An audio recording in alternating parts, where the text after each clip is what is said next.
Hi friends, welcome to Git and GitHub tutorial model. With this video series, we are going to learn Git, GitHub and how to efficiently work with this. This video is a quick introduction about Git and GitHub. Let's get started. First, what is Git? Git is a distributed version control system, and this is the most favorite social coding platform, and more than 70% of developer using it, and that makes it most widely used version control system in the world. And it is a open source and it works locally, like we have to install Git in our machine, and this works locally. And next is GitHub. GitHub is a cloud-based hosting service that allows us to manage Git repositories, and this makes it easy to share code between the developers. And it's a website to manage Git repositories. There are other alternatives for GitHub. Those are Bitbucket and GitLab. Okay, so don't worry if you find these definitions of Git and GitHub doesn't give you a clear understanding. We will go into more detail and understand with an example. We saw that Git is a distributed version control system. First, we need to know what is version control system. So version control system tracks changes to the source code, which means that it's a system that records whatever changes we make to a particular file or a group of file and directories. It records those changes, so we can review those changes and go back to the specific versions later. So version control is quite literally, it means that maintaining versions of your work. It tracks the changes, like who made the changes, when the changes made, and what are the changes made, and why those changes made. uh, so we have seen that what is version control. It tracks the changes and keep those versions.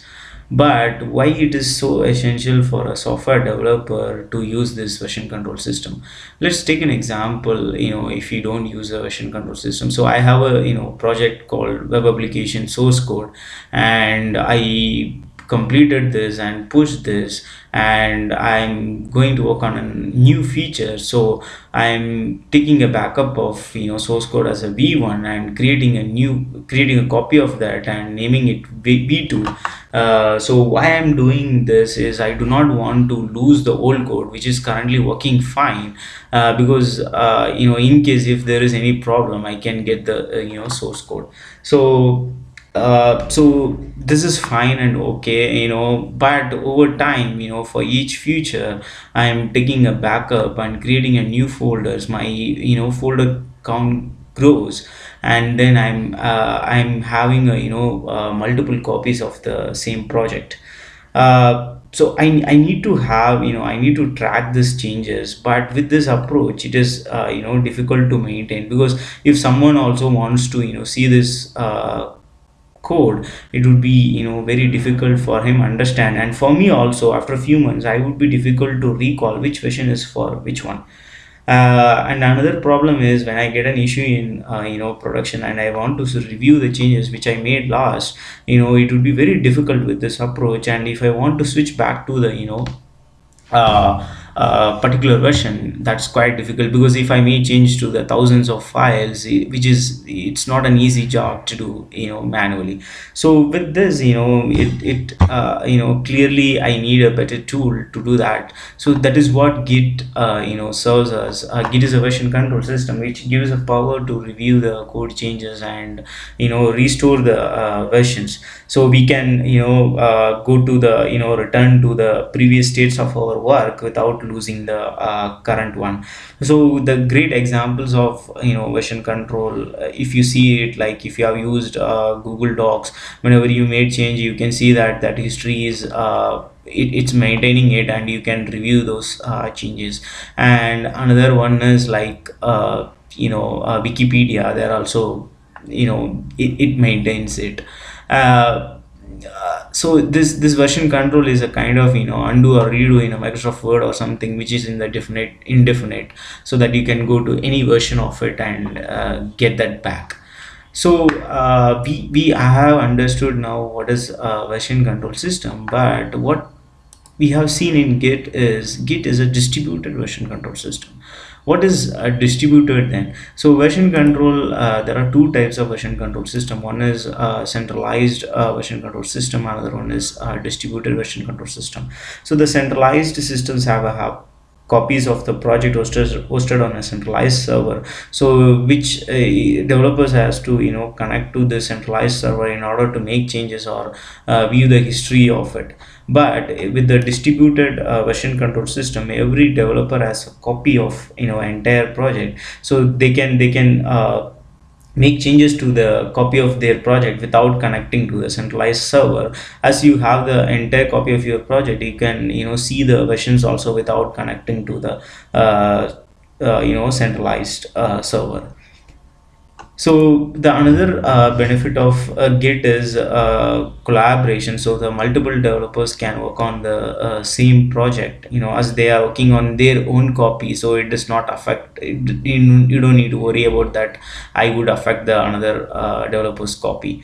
Let's say, take an example like dev 1 is dependent on dev 4. Once he completes his task, he has to work on that file. So once he is complete, he has to share the code to him, like via email or storage device. Let's say they are working on a another location, like he is working on another location, and he's so then we cannot use the storage device. So then so these two also working on the project. And if it would be good, if I have the centralized place there, from there they can download the code and work on it. Once they complete their work, they can push the changes to the centralized place, and from there other developers can take it. So that is what GitHub does. It is a source code management system. It's a website to manage the Git repositories. It offers both web and mobile. As we already see that there are other alternatives also, such as Bitbucket and GitLab. There's one more thing, like with Git, like these developers are committing their code, and it produces the each version, and we found that one of the version caused the problem. So with Git we can review the changes and find out that version 4 caused the problem. We can quickly revert to the v3, and then will resolve the issue. And let's say, like with all their working and merging into the final product, which also easy. Without this, it would be very difficult to combine all their codes and to get into the final project. So these are the things we saw. What is Git, what is GitHub, and what is version control, and what are the types of version control. So with the coming video, we would see like setting up a machine for installing the Git in your machine, and creating a GitHub account, and creating a repositories, and how to work with the Git commands. Thanks for watching this video. Have a nice day.